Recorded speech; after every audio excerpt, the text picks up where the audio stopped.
SEA Portones, 2 años de garantía y 3 controles remotos inviolables. Service los 365 días del año.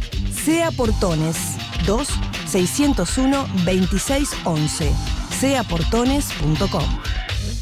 Estamos poniendo la mañana en camino y con mucha alegría estamos recibiendo, tal cual lo hemos anunciado, al director del Instituto de Relaciones Laborales de la Universidad Católica del Uruguay, el economista Juan Manuel Rodríguez, por decir algo entre las tantísimas cosas que podríamos decir de él, en el marco de un acontecimiento de carácter regional que tiene que ver con la reforma laboral brasileña, que tanta atención ha provocado a diversos medios de comunicación y a ciudadanos del Brasil fundamentalmente, y los vasos o los potenciales vasos comunicantes que se pueden establecer entre esa realidad y la nuestra a propósito de, el mundo del trabajo, las reformas laborales, la competitividad, los derechos adquiridos, la regulación, la desregulación, la flexibilización, asuntos que en general, detalle más, detalle menos, hace rato que uno con esos términos convive. Sucede que conforme pasan los tiempos parece que los términos también como que se llenan de contenidos diversos y eso me parece muy interesante de analizar. Bueno, gracias y bienvenido, Juan Manuel. Bueno, gracias, soy yo, encantado de estar aquí contigo y gracias por la invitación. Me parece que podríamos definirlo en 2 o 3 planos bien distintos esta charla, ¿no? Uno, ¿en qué consiste la reforma laboral brasileña? ¿Cuáles son las características sobresalientes? Para en todo caso concluir en cuáles son las razones que explican esta reforma y para quienes resulta, aunque resulte obvio para algunos, una buena noticia y para quienes resulta una potencial mala noticia, y en qué medida lo que está ocurriendo en Brasil puede ocurrir o está siendo reclamado que ocurra desde Uruguay, ¿no es cierto?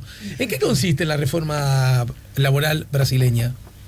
Bueno, en primer lugar es una reforma muy larga, ¿no? Son como 200 y pico artículos, con lo cual trata muchos temas. Algunos de los temas, digamos, muy reiterados en temas de relaciones laborales, en varios aspectos vinculados al trabajo y a cómo se organiza el trabajo. Otros más de tipo sindical, político, de cómo se hacen los contratos, de si los contratos pueden regir después de que termina su vigencia.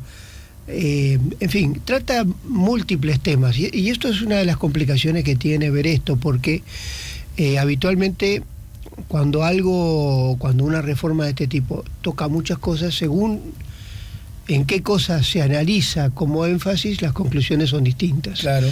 Por eso yo creo que uno de los temas más debatidos de esto es lo que tú decías acerca de la flexibilidad. En particular, una flexibilidad que es la flexibilidad de la organización del tiempo de trabajo. Esto yo creo que es uno de los aspectos que, primero, yo creo que es de los más importantes dentro de la reforma. Es importante porque es un tema que reiteradamente se discute en nuestro país. Y yo creo que otro tema vinculado a que sí tiene mucho que ver es el cómo prevé la reforma que va a ser el rol de los actores sociales en la concreción de los cambios. ¿Se entiende? No del todo.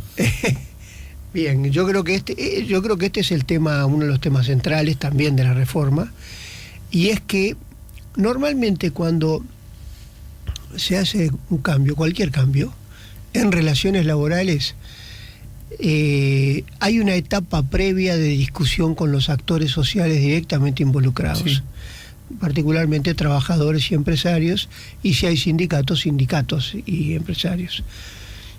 Bueno, en Brasil esta etapa de discusión previa prácticamente faltó y la reforma lo que hace es cambiar muchas reglas para el futuro, en donde particularmente lo que hay es un debilitamiento y un traspaso de atribuciones que tenía el movimiento sindical en la negociación colectiva. Por ejemplo, el caso de nuestro Uruguay, lo que sería el movimiento sindical en la participación de los consejos salarios o en el Consejo Superior Tripartito. En muchos de estos ámbitos en Brasil va a desaparecer. Con lo cual hay un cambio en la regla de juego. La regla de juego acerca de la participación de los actores en cómo se implementa la nueva regla. Y si eso desaparece, ¿en qué instancia se va a resolver? Es lo que antes se resolvía en esa instancia. O se resuelve por decisión empresarial, se resuelve por negociación individual, que pasa a tener predominancia sobre la negociación colectiva, o sea, la negociación a nivel de rama o a nivel de empresa, pero colectiva, no individual. Esto es un aspecto relevante, ¿no? Porque según quién sea el individuo tiene más peso o menos peso. Tenemos que pensar que Brasil está pasando una situación económica muy difícil, en donde la economía no termina de recuperarse, el desempleo es elevado. Esto quiere decir que la posibilidad del trabajador de reclamar muchas cosas se debilita siempre, porque en realidad siempre está implícitamente o explícitamente el que pierda el trabajo.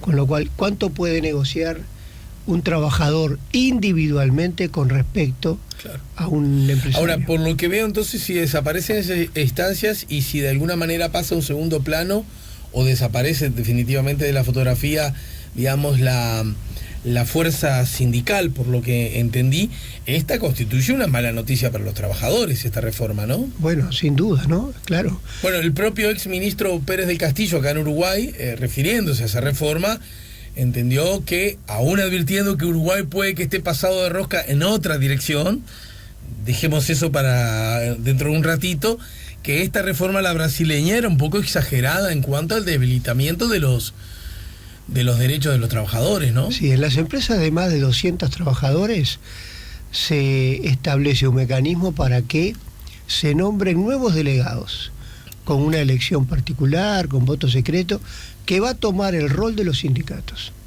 O sea, son este comité de empresa, para llamarlo de alguna manera, va a ser el que negocie por los trabajadores cuando antes negociaba el sindicato. Es decir, es un caso claro en donde el sindicato es desplazado de la negociación colectiva. Ahora, esto ocurre en el marco, bueno, es muy obvio lo que voy a decir, un marco político bien peculiar en Brasil y de mucha fragilidad en cuanto a la legitimidad, ¿no es cierto? Ahora, esto fue aprobado también por el Parlamento. Claro. Y el Parlamento, ese sí emanó de la voluntad popular en las últimas elecciones. Y de algún modo uno puede suponer que, ¿qué pasó? ¿Se puso más a tono del nuevo poder ejecutivo del Brasil? ¿Qué pasó? Porque da la impresión, incluso leyendo algunos comentarios y algunas reacciones, que tira por la borda algunos de los avances que en ese sentido ya se había concretado durante el gobierno de Getúlio Vargas, pero que en todo caso habían sido profundizados y que contaban con el visto bueno del gobierno del PT, ¿no? Bueno, ¿y qué pasó entonces con todo eso? Bueno, acerca de esas decisiones que vienen de Getúlio Vargas, quizá haríamos una parte luego, porque es un tema polémico. Aunque está claro que es una forma de financiamiento del movimiento sindical, aunque algunos sindicatos no la querían. Pero dejémoslo para otro momento. Bien. Lo que sí está claro es, lo que tú decís es así, fue electo, tan electo como fue Dilma. Claro. Y tan interviniente en el gobierno anterior como que Temer fue el vicepresidente de Dilma. Ahora, lo que está claro es que es un parlamento en donde más de la mitad no se sabe si van a terminar presos porque están acusados de corrupción, que tiene una fuerte cuestionamiento, que le podrán dar valor o no le dan valor, pero hay un cuestionamiento internacional a cómo se procesó el alejamiento de Dilma. Y que yo creo que por ese propio hecho está buscando respaldos. ¿Cómo se alinean los distintos bloques en esta situación? Bueno, es lo que vamos a ver o lo que estamos viendo, y esta reforma yo creo que es un hecho sintomático. Mi impresión es que lo que busca con esto es un acuerdo expreso con los sectores empresariales más duros de Brasil, que deberían, que digamos pasan a tener un rol de definición en organización del trabajo, en los contratos, en todo lo que tiene que ver con el empleo, muy relevante, mucho mayor que nunca antes. Es decir, la mala situación económica del Brasil como que auspicia que de alguna manera se corten derechos de los trabajadores bajo el argumento solo a través de estos mecanismos es que vamos a poder hacer crecer a la economía. ¿Es por ahí la supuesta lógica? La lógica es, si el mercado es rígido, el mercado laboral, ¿no? Nosotros lo flexibilizamos, pueden haber soluciones laborales que implican una reducción del costo laboral. Si se reduce el costo laboral, esto va a implicar productos brasileños más baratos que antes, por lo menos, y mejora la competitividad de Brasil. Por eso, el argumento es que esto lo que busca es aumentar el empleo y la inversión. Ahí está. Este es el razonamiento que está atrás. Yo te quito derechos para que de ese modo el costo laboral sea menor, yo pueda mejorar la competitividad y de ese modo generar más empleo. Exactamente. O sea que ese discurso lo que trata de convencer a los trabajadores, decir, mirá que esto es bueno para vos. Lo que complica la discusión es lo siguiente, que a mí me parece, en la nota que escribí para Brecha, ¿sí? Es probable que a algunos no les guste demasiado, pero en realidad lo hice con un objetivo expreso, que es mostrar que muchos de estos cambios se pueden hacer con consecuencias positivas para la economía y también para los trabajadores. Porque ya se han hecho hace 20, 30 años, por ejemplo, en Europa son promovidos, en Europa tienen el respaldo de los sindicatos. Obviamente, ¿qué diferencia sustancial tienen estos acuerdos en Europa con esto? A ver. Que allí se hace en el marco de una negociación colectiva, claro, no con el desconocimiento de los trabajadores. O sea, si yo tengo que retroceder un casillero, es con el acuerdo y por lo tanto la legitimidad que eso implica, ¿no? Exactamente. Es decir, en Europa buena parte de las reformas de flexibilidad del tiempo de trabajo funcionan en múltiples empresas, y yo doy ahí algunos ejemplos que muestran que en realidad favorecen a los trabajadores, no los perjudican. Pero siempre que, si se resuelve en el marco de una negociación colectiva, se ponen reglas de cómo se hacen los cambios, se le ponen límites. Hay muchas formas en que esto puede llevar a una precarización total del trabajo. Igual la pregunta, yo creo que en tu condición de académico, pero también en tu condición de actor de este momento histórico, yo creo que hay una pregunta que una vez más nos tenemos que hacer, y es la siguiente. Por ejemplo, ¿es el costo laboral la razón por la cual Brasil está inmerso en una crisis económica importante? Y por ende, ¿es bajando el costo laboral?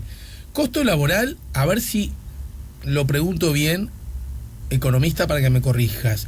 ¿Costo laboral es sinónimo de derecho de los trabajadores? Lo digo para preguntarlo. ¿Es a costa de derechos de los trabajadores que entonces la economía de un país crece? Llevándolo a un extremo, una economía con trabajadores con muchos derechos, ¿es necesariamente una economía que va a la recesión? Sí, yo te entiendo la pregunta. El problema es, estos cambios parecidos a los de Brasil se hacen en otro lado con más derechos para los trabajadores, no con menos. Entonces no es un tema de que toda reforma implica menores. Perfecto. Por otro lado, perfecta definición. Puede haber una reducción de costos laborales, pero puede ser que el trabajador logre otras cosas que quiera más. Por ejemplo, ¿cuántos trabajadores hoy desearían trabajar algún día menos en la semana para estudiar algo más? sabiendo que la educación es lo que le da el camino de futuro. Yo no sé cómo está regularizado, pero en Uruguay hay muchas oficinas que los viernes terminan la jornada a las 3 de la tarde, o a las 2 o al mediodía. Sí, sí. ¿Por qué?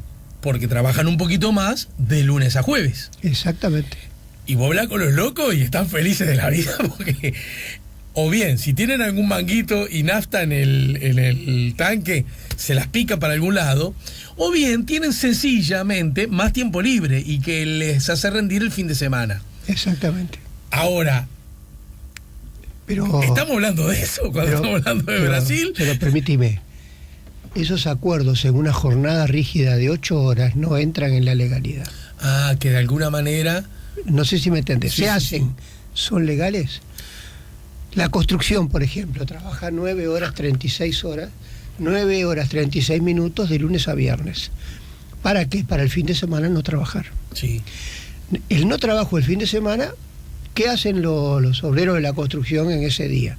Bueno, primero, están con su familia, descansan, pueden conseguirte una changuita, según lo que quieran hacer. Lo cierto es que eligen trabajar un poco más, algunos días para trabajar menos otros. Experiencias de este tipo surgen en Europa, en casos hasta muy extremos, que si querés luego te puedo contar, como propuestas de los trabajadores, no como propuestas de los empresarios. Se reducen sus derechos, cambia la jornada, cambia cómo usan su tiempo, que incluye la jornada de trabajo. Sí. Pero engloban el trabajo en el objetivo de lo que es su vida personal y familiar. Pero a esto último que estás diciendo, ¿quién podría oponerse? Eso suena razonable, eso suena... La ley. La ley. La ley. ¿Y lo permite o no lo permite? Bueno, pero los trabajadores de la construcción lo logran hacer. ¿O no? Sí. No ocurre eso en Uruguay. Lo logran hacer. ¿Vos decís en que Uruguay hay regímenes. haciéndonos todos un poquito los chanchos rengos? Y bueno, yo no sé. Lo que sí te digo es, en Uruguay hay empresas, sobre todo algunas afrales, que trabajan más en verano y menos en invierno, porque en invierno se vende el 30% de la venta y 70% se vende en el verano, y si el producto es perecedero hay que hacerlo en verano. Sí, no hay forma. Claro. Pero estos acuerdos de zafras, trabajar más, trabajar menos, la legislación uruguaya no la permite. Es legislación un tanto rígida en ese sentido. Bueno, el cambio que lleva en el manejo del tiempo de trabajo es a introducir ciertas flexibilidades en el manejo del tiempo. Por esta razón que dijo, por otras. Hay varias razones que llevan a esto. Y no siempre implican menores derechos, sino mayores derechos. Por eso a veces llevan adelante los trabajadores. Pero ahora, solamente será más derechos si los trabajadores participan en su elaboración. Dijiste dos cosas claves. La primera y principal, en cambios, grandes o chicos, que no estén los representantes de los trabajadores en la discusión, parece ser una mala señal para los trabajadores, ¿no? Exactamente. Es decir, por eso en Brasil se hacen cosas que uno podría defenderlos en un aspecto, pero claramente tienen un objetivo político, que es debilitar el peso de los sindicatos en el arreglo del tiempo de trabajo o de otros aspectos. En base a este objetivo es claramente político, no hay otra forma de interpretarlo. Yo les cuento que en el último número de Brecha, bajo el título Flexibilización laboral otra vez en agenda, Zorro viejo, mismas mañas, las ideas asociadas a la flexibilización laboral son viejas conocidas, aunque quienes la enuncian se empeñen en etiquetarlas como nuevas. La reforma laboral brasileña destapó la olla y los discursos sobre regulación o desregulación en materia de trabajo empezaron nuevamente a aflorar. Lo que se dice, y también lo que se calla, deja en evidencia que la discusión sigue moviéndose entre proteger los intereses del capital o los derechos laborales conquistados. Este artículo, firmado por Mariana Cianelli, incluye además dos columnas de opinión. Una, la del economista Jorge Notaro, integrante del Sistema Nacional de Investigadores de la Agencia Nacional de Investigadores, y el otro de nuestro invitado Juan Manuel Rodríguez, que titula El contenido y los objetivos. Y con relación a la reforma brasileña, la reforma laboral brasileña, nuestro invitado Rodríguez dice: la reforma incluye múltiples temas. Destaca dos, que justamente los que recién señalabas: los vinculados a la jornada variable, que también se denomina flexibilidad del tiempo de trabajo, concepto más amplio que incluye la jornada, y los relativos a la participación de empresarios y trabajadores y o sindicatos en esa resolución. Estos dos temas no pueden ser analizados en forma independiente porque la forma de resolución y los actores involucrados implican que se logre o no un equilibrio entre los actores, trabajadores y empresarios, y que existan garantías a las partes. Es decir, un aspecto en el contenido de lo resuelto, acuerdo negociado o decisión de una de las partes autónomamente, y otro es la forma en que se hace y cómo se logra el respeto de los intereses de las dos partes, que era lo que vos tratabas de enumerar recién. Exacto. Yo te propongo ir a una tanda para, al regreso, ver en qué medida estos asuntos aplican en Uruguay, tienen vasos comunicantes con Uruguay, porque sabido es que cuando ocurrió lo que ocurrió en Brasil, voces del Uruguay vinculados a los empresarios, vinculados a los, para decirlo en forma corta, a los patrones, han dicho que lo de Brasil es interesante, que habría que tomar cuenta de ello, que habría cosas que podrían hacerse aquí también, que es necesario hacerlas. Agrego además, como dato informativo, lo publica hoy Diario El País, que Julio César Lestido, que es el presidente de la Cámara Nacional de Comercios y Servicios, dijo: economía crece pero no hay más empleos, tenemos que estudiar qué pasa si la economía ha crecido y si las ventas han crecido, que las empresas no quedan suficientemente sanas. Esto lo dijo Julio César Lestido, que agregó: si bien la actividad económica crece, la tasa de empleo empieza a jugar de forma negativa, no hay más empleo, es raro. Te lo voy a preguntar también si es raro también para ti, economista Juan Manuel Rodríguez. Lestido indicó que recogen comentarios de sector respecto del costo del salario y la poca flexibilidad en el ámbito laboral.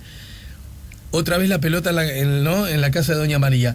Agregó que estos temas se ven con preocupación y por lo tanto hay que sentarse y trabajar con las empresas, con las autoridades de gobierno, con las autoridades sindicales respecto del cierre de empresas. Manifestó que a veces se juzga demasiado rápido cuando se dice que se decide cerrar.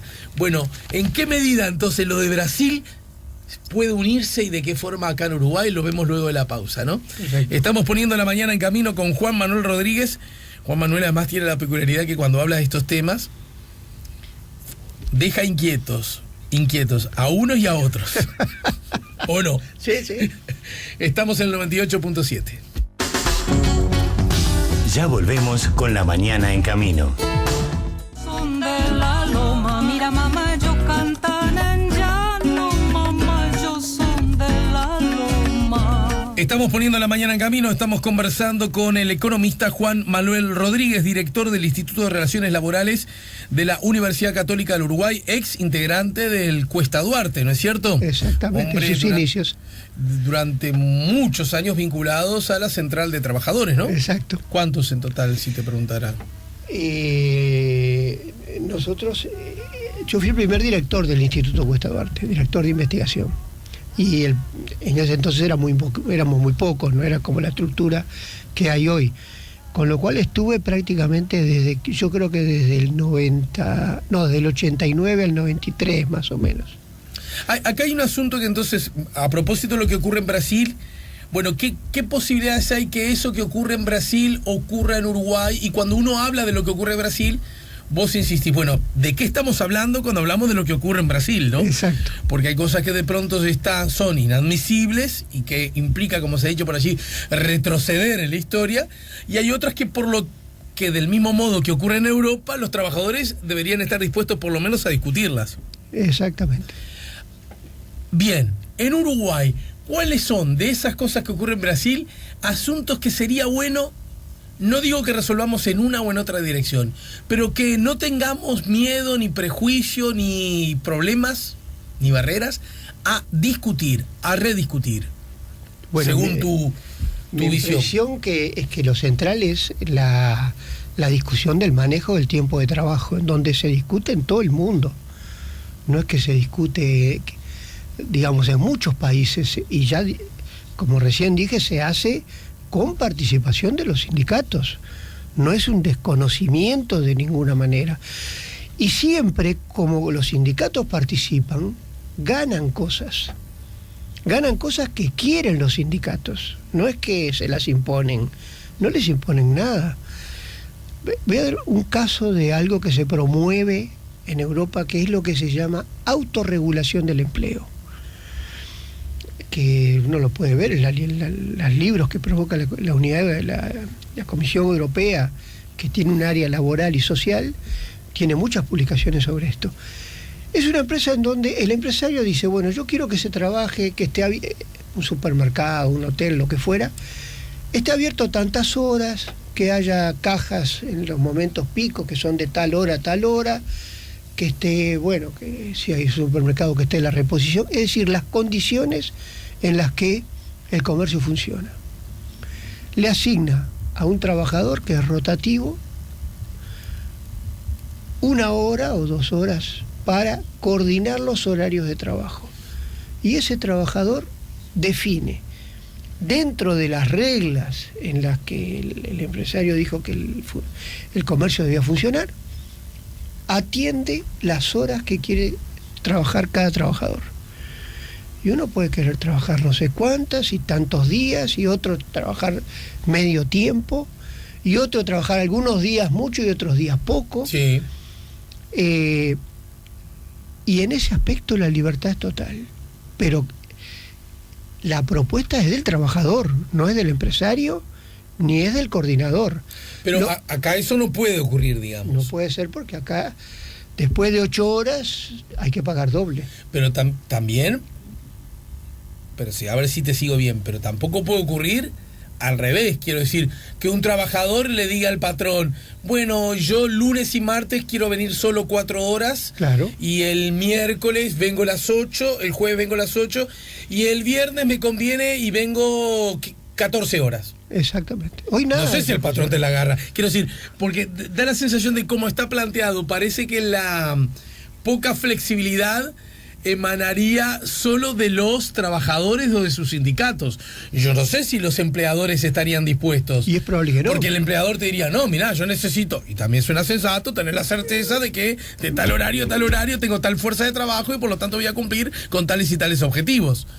Pero la rigidez es para todos, porque es aplicación de la ley, y la ley es rígida. Esto quiere decir, aunque quiera cualquiera de las partes establecer un convenio de este tipo,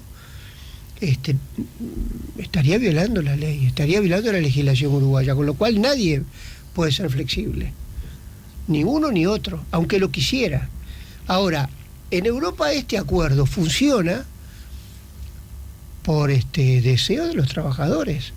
En realidad el empresario es probable que un comercio que tiene horario fijo y todo le resulte más cómodo decir el horario es rígido, es esto y cada uno hace tantas horas. En realidad es el empresario el que concede que los trabajadores tengan horario variable. ¿Qué logran los trabajadores? Logra lo que explicaba antes, que hay quien puede querer trabajar 10 horas un día o varios días para no trabajar el viernes o para no trabajar 2 días a la semana. Y alguno puede no necesitar trabajar 40 horas a la semana y puede elegir trabajar durante tantos meses menos horas para hacer un curso.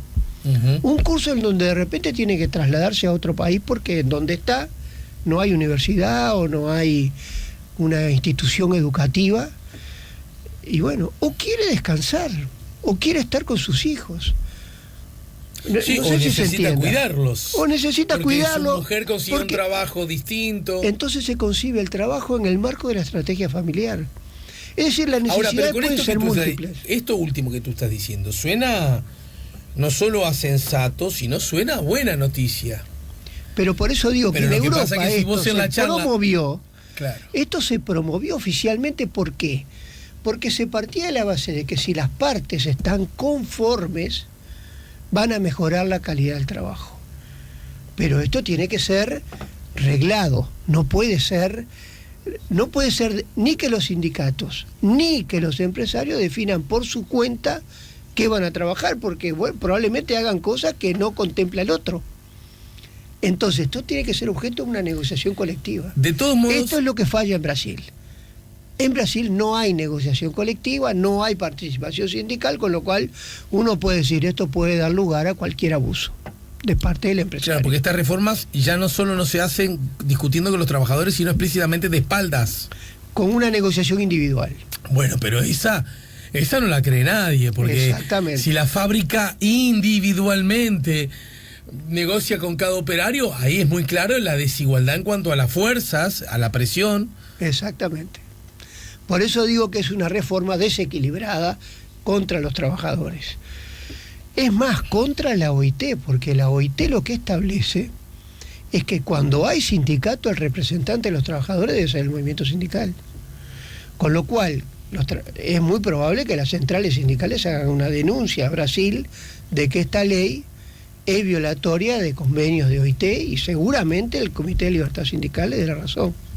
Ahora, como la OIT no es vinculante, va a emitir un fallo y bueno, estrictamente no va a pasar nada, ¿no? Un fallo que seguramente que condenando, observando... Diciendo que no se respetan los derechos de las partes. Hay algo que en tu condición de economista, de experto en estos asuntos vinculados al trabajo, a mí me gustaría preguntarte, y tiene que ver con que el salario como tal, ¿no? Porque el costo laboral.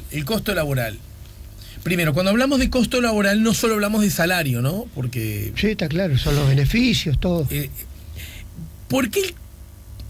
Lo pregunto así, ¿por qué ante cualquier atisbo de crisis o de funcionamiento no tan pleno de la economía, crecimiento que se frena, o ni hablar cuando estamos en recesión, la obsesión del discurso que los empresarios plantean, y muchas veces seguido por actores políticos, es ¿por qué motivo siempre suponer que esto se arregla con bajando el salario, bajando el costo laboral? ¿Acaso siempre el costo de los más débiles, que son los trabajadores, es el dato que sirve para ponernos a tiro desde la economía? Yo creo que eso tiene varios argumentos. La primera es que le echa la culpa a otro, ¿no? Si vos bajás tu salario, la culpa la tiene el salario, con lo cual no la tiene el empresario. Sí. Y la otra cosa es que, digamos, si fuera el salario el problema, un nuevo acuerdo colectivo ya arreglaría la situación. Con lo cual, es decir, es muy fácil decir, bajemos el salario. Si uno no tomara el salario y tomara otras cosas, ¿a dónde tendría que ir? Tendría que ver cómo está organizada la empresa, si tiene un buen trabajo de generación de conocimiento para mejorar la calidad del producto y los procesos. Vería si la productividad está creciendo o no está creciendo. Todo esto es más complejo que bajar salario. Y todo esto no se puede hacer si el empresario no participa activamente. Con lo cual la responsabilidad en gran medida es de él y no de otro. Es decir que el salario es la culpa de la competitividad, del empleo y todo, es echarle la culpa a otro, y es decir, claro, si tú pensás, imaginemos un punto extremo, el salario baja la 10ª parte de hoy. Obviamente las empresas es tan barato contratar que probablemente tomen más gente. Ahora, ¿qué sociedad quiere uno donde la gente no pueda vivir con el salario? Este es el problema que hay que integrarlo en la balanza. Las relaciones laborales es parte relevante, diría yo, de las condiciones de vida de la sociedad. Como lo es también la actividad económica, que haya inversión, que haya empleo, que haya producto. Con lo cual, cuando tú decís, ¿se toma siempre el salario? ¿Es el salario? Obviamente que no. Puede haber un problema de salario o no. Pero lo que está claro es que hay muchas otras herramientas La gran mayoría de ellas más compleja que bajar salario. Que bajar salario es muy sencillo, se hace un nuevo convenio colectivo, no se reajusta el salario y por el simple paso de la inflación, en términos reales, el salario cae. Es muy fácil. Ahora, si uno tiene que decir, no, bueno, veamos cómo está organizado esto, veamos qué política tecnológica estamos teniendo, veamos si tenemos un problema de calidad o no en el producto. Todo elementos clave para la competitividad, porque un producto se vende según su precio de venta y según su calidad, esta relación. Ahora, todo esto lleva al interior de la empresa, cómo está organizada, y básicamente a la responsabilidad empresarial. Uruguay, a pesar de que sus vecinos no andan bien, Uruguay crece en su economía, ¿no es cierto? Exactamente. Menos que 4 o 5 años atrás. Pero mira que ya estamos llegando al 3%, ¿no? Tampoco estamos tan bajo. Bien. Estuvimos bajo en el 2015. Pero ya llevamos 2015 subiendo y seguimos subiendo. O sea, nadie en este año prevé que la economía vaya a crecer menos del 2, y hay algunos que dicen que va a estar más cerca del 3 que del 2. En ese contexto, ¿qué está pasando con el empleo? Porque alguien podría decir, primero, que una economía crezca siempre es una buena noticia, ¿no? Sin duda, claro. Ahora, parece ser una condición necesaria, pero no suficiente, por lo visto. Siempre es así. ¿Qué está pasando? Porque más temprano yo te leía lo que el nuevo presidente de la Cámara Nacional de Comercio y Servicios, Julio César Lestío, dice: la economía crece, pero no hay más empleo, le dijo a Diario El País. Y es cierto, ¿no? Se está dando esa situación. La pregunta, casi de manual, casi de escolar: si crece la economía, ¿necesariamente debería crecer el empleo? Necesariamente no. Normalmente crece. Ahora, si por ejemplo hay algunos cambios técnicos significativos, los cambios técnicos ahorran empleo en el corto plazo. Estás hablando de la tecnología como un actor. Exactamente. ¿Y eso en Uruguay puede que esté pasando eso en Uruguay? Bueno, hay un trabajo reciente del Banco Mundial que muestra o que afirma que en Uruguay, el trabajo se hace para Uruguay y para Argentina, y lo que dice es que en los dos países está habiendo un cambio técnico. Un cambio técnico, entendámonos que estamos en el medio de una cuarta revolución industrial, o sea, un cambio dramático de toda la tecnología a nivel de todo el mundo, en unos países más que en otros, como siempre ocurre. Pero todos, yo particularmente, uno no ve en las empresas uruguayas un gran cambio tecnológico, pero probablemente esto, lo que uno ve es una parte muy pequeña del mundo. No va a ver todas las empresas qué está pasando y qué no está pasando. Lo que este trabajo del Banco Mundial afirma es que sí que está habiendo un cambio técnico. Si está habiendo un cambio técnico, es probable que haya menos demanda de trabajadores. Hay que tener en cuenta esto. La economía crece y el mercado de trabajo reacciona con un cierto rezago, no en forma inmediata. Claro. Pero ese rezago nunca es tan largo como 9 trimestres. 9 trimestres. Es 9 trimestres lo que viene creciendo la economía y no crece correlativamente la tasa de empleo. O sea, 2 años y poco. Ahí va. Sí, desde el fin de 2005 empezó la economía a dinamizarse, con lo cual ya llevamos los últimos meses del 15, los últimos meses del 15, 16 y 17. No todo 17, pero ya llevamos un periodo, por eso te digo que pasamos del 1 a este año probablemente cerca del 3. Entonces, este crecimiento en el producto, en el nivel, si crece el producto, crece el nivel de actividad económica. Es decir, alguien produce más para vender más, sea dentro del país, sea fuera del país. Eso es lo que mide el Producto Bruto Interno, la cantidad de bienes y servicios que se producen en un determinado periodo de tiempo. Con lo cual, si uno dice, si las cifras dicen que el producto crece, es que se trabaja más. La pregunta es, si no hay ningún cambio organizativo ni tecnológico, trabajar más implica o hacer horas extras o tomar más trabajadores. una de las dos cosas. Si el cambio hacia el dinamismo ocurre en un tiempo muy pequeño, probablemente como tomar y despedir gente es un trabajo costoso y complejo, porque hay todo el periodo de adaptación, de capacitación a la función, todo que significan costos a cualquier empresa.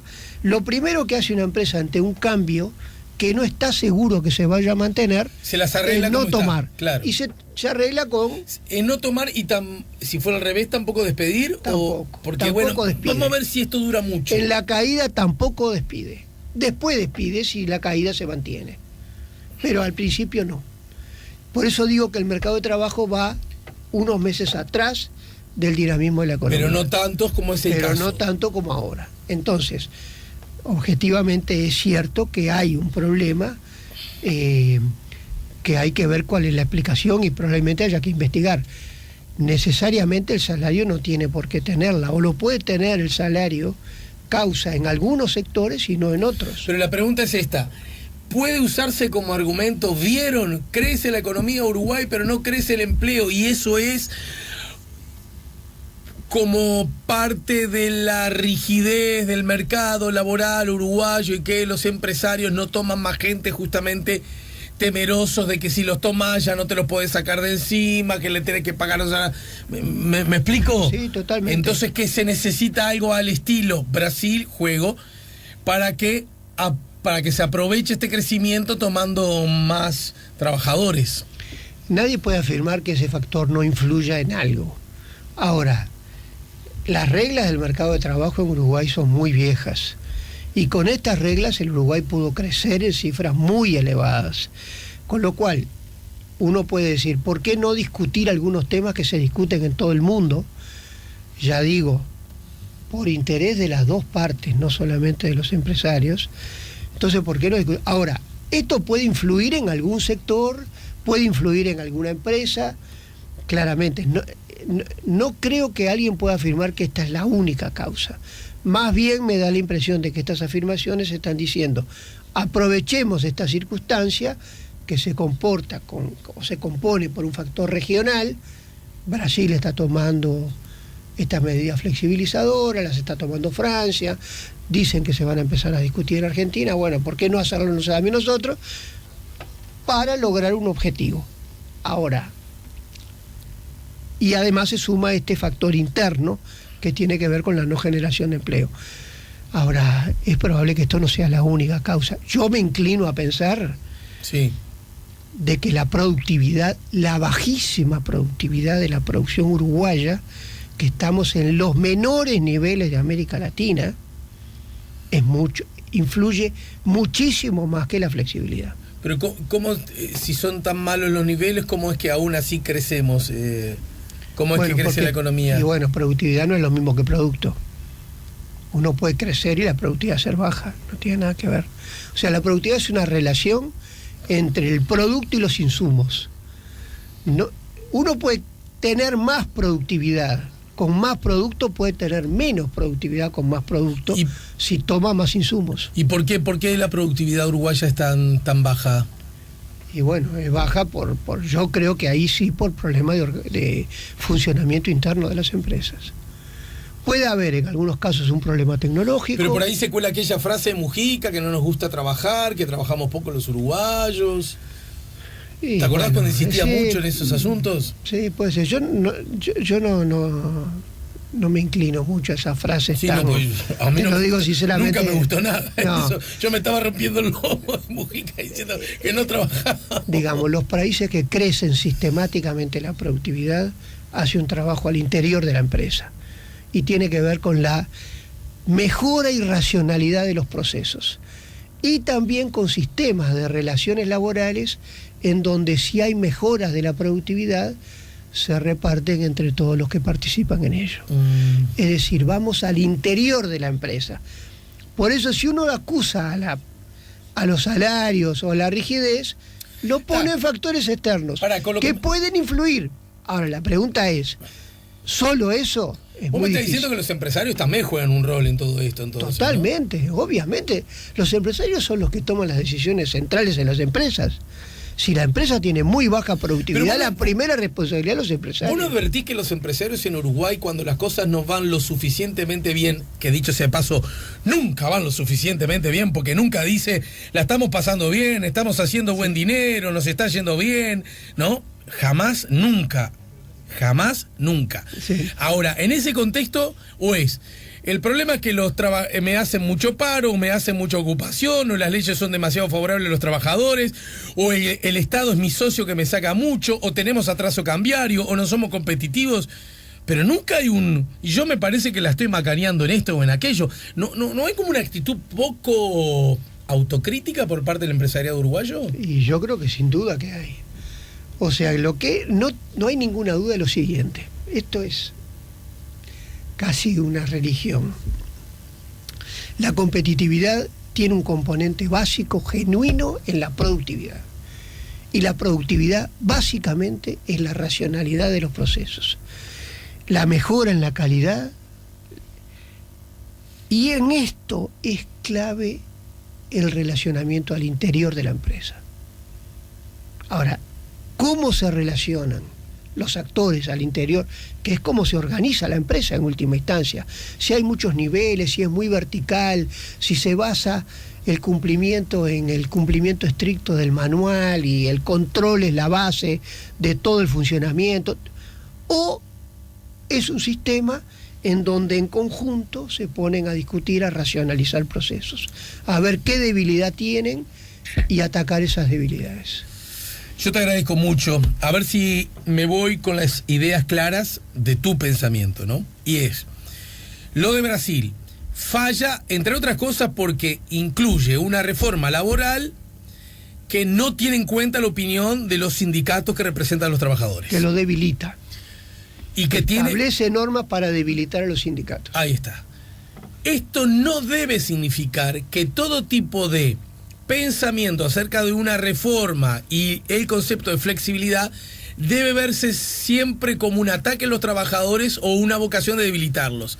En la medida que los incluyan los trabajadores y a sus representantes a la discusión de estos temas, tal como ocurre en Europa, con un altísimo grado de sindicalización, exacto, las noticias vinculadas a la flexibilidad o la reforma pueden ser buenas también para los trabajadores. Exactamente, porque se hacen en el marco de convenios en donde los trabajadores ponen sus condiciones. Bien, yo te agradezco mucho por hoy. Yo soy de los que cree que este asunto de la reforma laboral, lo de Brasil, y que tanto pueda, y que qué tan fértiles pueden ser los vasos comunicantes con Uruguay, va a ser un tema de alta repercusión política, lo dije en su momento, y yo creo que de agenda electoral rumbo a las próximas elecciones, para ver quién se posiciona del lado de qué lugar de la vereda. A mí me parece que es algo que va a ocurrir. De todas formas, habría que discutirla, yo creo que en este contexto. Está bien. El contenido y la forma de hacerlo. Está bien. Porque si la forma de hacerlo es la que elige Brasil o la que puede elegir otro, sí, sin respetar las dos partes, esto es razón de más conflictos y de inestabilidad en el futuro. Al economista Juan Manuel Rodríguez, director del Instituto de Relaciones Laborales de la Universidad Católica, gracias por el tiempo y nos reencontramos más temprano que tarde, ¿eh? Bárbaro. SEA Portones, 2 años de garantía y 3 controles remotos inviolables. Service los 365 días del año. SEA Portones, 2-601-2611. seaportones.com